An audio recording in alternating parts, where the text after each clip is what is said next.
আসসালামু আলাইকুম রহমতুল্লাহি অবরাকাতু। প্রিয় আলোর পথের যাত্রীবৃন্দ, স্বাগত জানাচ্ছি আমাদের আজকের এপিসোডে জানাবো বৃহস্পতিবার গভীর রাতে স্ত্রী সহবাসের ফজিলত, যা হয়তো আপনি এর আগে কোথাও শোনেননি। তাই ভিডিওটি কোনো রকম টানাটানি না করে শেষ পর্যন্ত দেখার আহ্বান রইল।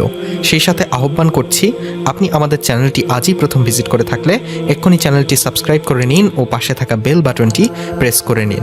চলুন এবার যাওয়া যাক মূল আলোচনায়। শুক্রবার জুম্মার দিন মুসলমানদের জন্য সপ্তাহের সেরা দিন। পবিত্র কোরআন শরীফে জুমা নামে একটি সূরাও আছে। এই দিনে মহান আল্লাহ তাআলা জগৎ সৃষ্টির পূর্ণতা দান করেছিলেন। আদি পিতা হজরত আদম আলাহিসাল্লাম ও মা হাওয়া আলাহিসাল্লামকে এই দিনেই জান্নাতে একত্র করেছিলেন এবং এই দিনে মুসলিম উম্মাহ সাপ্তাহিক ঈদ ও ইবাদত উপলক্ষে মসজিদে একত্র হয় বলে দিনটাকে ইয়াউমুল জুম্মা বা জুমার দিন বলা হয়। আলোচনার শুরুটা শুনে ভাবতে পারেন কিসের বদলে কি আলোচনা করতে চলেছি। তবে না, ভুল কিছু দিয়ে শুরু করিনি। বৃহস্পতিবার গভীর রাত মানেই শুক্রবারের বিশেষ বিশেষ আমলগুলো বৃহস্পতিবার রাত থেকেই শুরু হয়। এই যেমন আউস বিন আউস আস সাফাকি রাদিয়াল্লাহু তাআলা আনহু থেকে বর্ণিত, রাসূলুল্লাহ সাল্লাল্লাহু আলাইহি সাল্লাম বলেছেন, জুম্মার দিন যে ব্যক্তি গোসল করায় এবং নিজেও ফরজ গোসল করে, পূর্বাহ্নে মসজিদে আগমন করে এবং নিজেও প্রথম ভাগে মসজিদে গমন করে, পায়ে হেঁটে মসজিদে যায়, ইমামের কাছাকাছি গিয়ে বসে, মনোযোগ দিয়ে খুতবা শোনে, কোনো কিছু নিয়ে খেলতামাশা করে না, সে ব্যক্তির প্রতিটি পদক্ষেপের জন্য রয়েছে বছরব্যাপী রোজা পালন ও সারা বছর রাত জেগে ইবাদত করার সমতুল্য সওয়াব। মুসনাদে আহমদ ৬৯৫৪, ১৬২১৮। খেয়াল করে শুনুন, হাদিসটিতে বলা হয়েছে জুম্মার দিন যে ব্যক্তি গোসল করায় এবং নিজেও ফরজ গোসল করে। এখানে গোসল করায় বলতে কাকে গোসল করানোর কথা বলা হয়েছে ও কেন গোসল করাতে বলা হয়েছে বুঝেছেন কি? এখানে গোসল করায় বলতে নিজের স্ত্রীকে গোসল করানোর কথা বলেছেন। আর গোসল করানোর কারণ অবশ্যই কারো বোধগম্যের বাহিরে নয়। কারণটা হলো সহবাস। আর সহবাসটা হবে শুক্রবারের প্রথম প্রহরে, মানে বৃহস্পতিবার গভীর রাতে। সব মিলে দাঁড়ালো, যে ব্যক্তি বৃহস্পতিবার গভীর রাতে স্ত্রী সহবাসের পর ফরজ গোসল করবে, পূর্বাহ্নে মসজিদে আগমন করে এবং নিজেও প্রথম ভাগে মসজিদে গমন করে, পায়ে হেঁটে মসজিদে যায়, ইমামের কাছাকাছি গিয়ে বসে, মনোযোগ দিয়ে খুতবা শোনে, কোনো কিছু নিয়ে খেলতামাশা করে না, সে ব্যক্তির প্রতিটি পদক্ষেপের জন্য রয়েছে বছরব্যাপী রোজা পালন ও সারা বছর রাত জেগে ইবাদত করার সমতুল্য সওয়াব। সুবহানাল্লাহ। এখানে লক্ষণীয় যে গভীর রাতে সহবাসের কারণে ফজরের নামাজ যেন কোনোভাবে মিস না হয়ে যায়। আর স্ত্রী সহবাসের আগে অবশ্যই নির্ধারিত দোয়া পড়া। হজরত আবদুল্লাহ ইবনে আব্বাস রাদিয়াল্লাহু তাআলা আনহু হতে বর্ণিত, রাসূল সাল্লাল্লাহু আলাইহি ওয়াসাল্লাম বলেছেন, যখন তোমাদের কেউ আপন স্ত্রীর সঙ্গে মিলিত হওয়ার ইচ্ছা করে তখন উক্ত দোয়া পড়ে যেন মিলিত হয়। এ মিলনে যদি তাদের কিসমতে কোনো সন্তান আসে, সে সন্তানকে শয়তান কোনো ক্ষতি করতে পারবে না। বুখারী, মুসলিম, মিশকাত।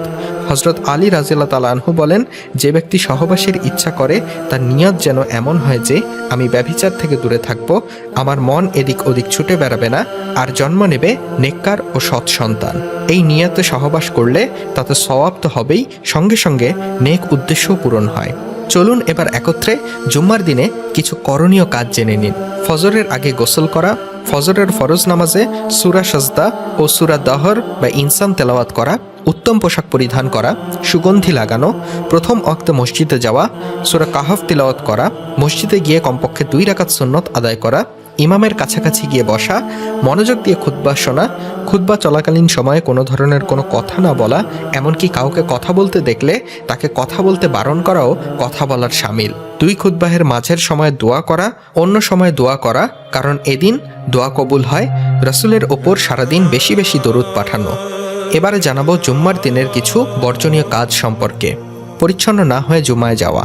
জুম্মার নামাজে যাওয়ার আগে গোসল করা জরুরি। অনেকে এই দিনে এত বেশি ব্যস্ত থাকেন যে কোনো রকম জুম্মার ফরজ 2 রাকাত নামাজ আদায় করে চলে আসেন। অথচ আবু সাঈদ খুদরি রাদিয়াল্লাহু তাআলা আনহু থেকে বর্ণিত, আমি এ মর্মে সাক্ষ্য দিচ্ছি যে আল্লাহর রাসূল সাল্লাল্লাহু আলাইহি ওয়াসাল্লাম বলেছেন, জুম্মার দিন প্রত্যেক প্রাপ্তবয়স্কের জন্য গোসল করা ওয়াজিব, আর মিসওয়াক করবে এবং সম্ভব হলে সুগন্ধি ব্যবহার করবে। বুখারী হাদিস 880, মুসলিম হাদিস 846। তাই সবার উচিত জুম্মার দিনে গোসল করা এবং মিসওয়াক করা, যদি সামর্থ্য থাকে সুগন্ধি ব্যবহার করা। এছাড়াও ভালো ও পরিচ্ছন্ন জামা পরে মসজিদে যাওয়া। রাসূল সাল্লাল্লাহু আলাইহি ওয়াসাল্লাম নিজেও এই দিন ভালো ও পরিচ্ছন্ন পোশাক পরতেন। মসজিদে দেরি করে যাওয়া। জুম্মার নামাজ কেবল 2 রাকাত নামাজ আদায়ে যথেষ্ট নয়। জুম্মার খুতবা শোনাও জরুরি। আবু হুরাইরা রাদিয়াল্লাহু তাআলা আনহু থেকে বর্ণিত হাদিসে রাসূল সাল্লাল্লাহু আলাইহি সাল্লাম বলেছেন, যে ব্যক্তি জুম্মার দিন জানাবাত অর্থাৎ সহবাস পরবর্তীকালে গোসলের মতো গোসল করে এবং নামাজের জন্য আগমন করে, সে যেন একটি উট কোরবানি করল। যে ব্যক্তি দ্বিতীয় পর্যায়ে আগমন করে সে যেন একটি গাভী কোরবানি করল। তৃতীয় পর্যায়ে যে আগমন করে সে যেন একটি শিং বিশিষ্ট দুম্বা কোরবানি করল। চতুর্থ পর্যায়ে যে আগমন করল সে যেন একটি মুরগি কোরবানি করল। পঞ্চম পর্যায়ে যে আগমন করল সে যেন একটি ডিম কোরবানি করল। বুখারী হাদিস 881। তাই জুম্মার নামাজের দিন পূর্ব প্রস্তুতি নেওয়া উত্তম, তাহলে সময় মতো ও সঠিকভাবে নামাজ আদায় সম্ভব। জুম্মার নামাজের সময় অন্য কাজ করা। জুম্মার নামাজের সময় অন্য কাজ করা নিষিদ্ধ। যত তাড়াতাড়ি সম্ভব মসজিদের দিকে যাওয়া জরুরি। জুম্মার প্রথম আজান শোনার সঙ্গে সঙ্গে ব্যবসায় কিংবা অন্য কাজ বন্ধ করে দেওয়া অথবা নামাজের জন্য বিরতি দেওয়া উচিত। ইয়াহিয়া ইবনু সাঈদ রহমতুল্লাহ আলাইহি থেকে বর্ণিত, আয়েশা রাদিয়াল্লাহু তাআলা আনহু বলেছেন, লোকজন নিজেদের কাজকর্ম নিজেরাই করতেন। যখন তারা দুপুরের পর জুম্মার জন্য যেতেন তখন সে অবস্থায় চলে যেতেন। তাই তাদের বলা হলো, যদি তোমরা গোসল করে নিতে ভালো হতো। বুখারী হাদিস 903, মুসলিম হাদিস 847। মনোযোগ দিয়ে খুতবা শোনা। খুতবা শোনা জুম্মার নামাজের গুরুত্বপূর্ণ অংশ, তাই ঠিকভাবে খুতবা শোনাও জরুরি। তবে যদি মুসল্লি বেশি হওয়ার কারণে অথবা অন্য কোনো কারণে খুতবার আওয়াজ না শোনা যায় তবে নীরব থাকা নিয়ম। আবু হুরাইরা রাদিয়াল্লাহু তাআলা আনহু থেকে বর্ণিত হাদিসে রাসূলুল্লাহ সাল্লাল্লাহু আলাইহি ওয়াসাল্লাম বলেন, যে ব্যক্তি উত্তমভাবে ওযু করে জুম্মার নামাজে এলো, নীরবে মনোযোগ দিয়ে খুতবা শুনল, তাহলে পরবর্তী জুম্মা পর্যন্ত এবং আরও অতিরিক্ত 3 দিনের গুনাহ ক্ষমা করে দেওয়া হয়। আর যে ব্যক্তি অহেতুক কঙ্কর স্পর্শ করল সে অনর্থক, বাতিল, ঘৃণিত ও প্রত্যাখ্যানযোগ্য কাজ করল। মুসলিম হাদিস 1873। প্রসঙ্গত, আরবি ও বাংলায় দেওয়া উভয় খুতবাই মনোযোগ দিয়ে শোনা জরুরি। খুতবার সময় কথা বলা। খুতবা শোনা ওয়াজিব। রাসূল সাল্লাল্লাহু আলাইহি সাল্লাম খুতবার সময় কথা বলতে নিষেধ করেছেন। আবু হুরাইরা রাদিয়াল্লাহু তাআলা আনহু থেকে বর্ণিত হাদিসে আল্লাহর রাসূল সাল্লাল্লাহু আলাইহি সাল্লাম বলেছেন, জুম্মার দিন যখন তোমরা পাশের মুসল্লিকে চুপ থাকো বলবে অথচ ইমাম খুতবা দিচ্ছেন, তাহলে তুমি একটি অনর্থক কথা বললে। বুখারী হাদিস 934, মুসলিম হাদিস 851। খুতবার সময় কেউ কথা বললে তাকে চুপ থাকতে বলাও উচিত নয়, অর্থাৎ খুতবার সময় মুখ পুরোপুরি বন্ধ রাখা চাই। আল্লাহ তাআলা আমাদের সঠিক ও ফজিলতপূর্ণভাবে জুম্মার নামাজ আদায়ের তৌফিক দান করুন, আমিন। ভিডিওটির কমেন্ট বক্সে সকলেই আমিন লিখুন, পাশাপাশি কমেন্ট করে জানিয়ে দিন কেমন লাগলো আমাদের আজকের এই ভিডিওটি। ভালো লেগে থাকলে ভিডিওটিতে অবশ্যই একটি লাইক দিন ও বেশি বেশি শেয়ার করুন।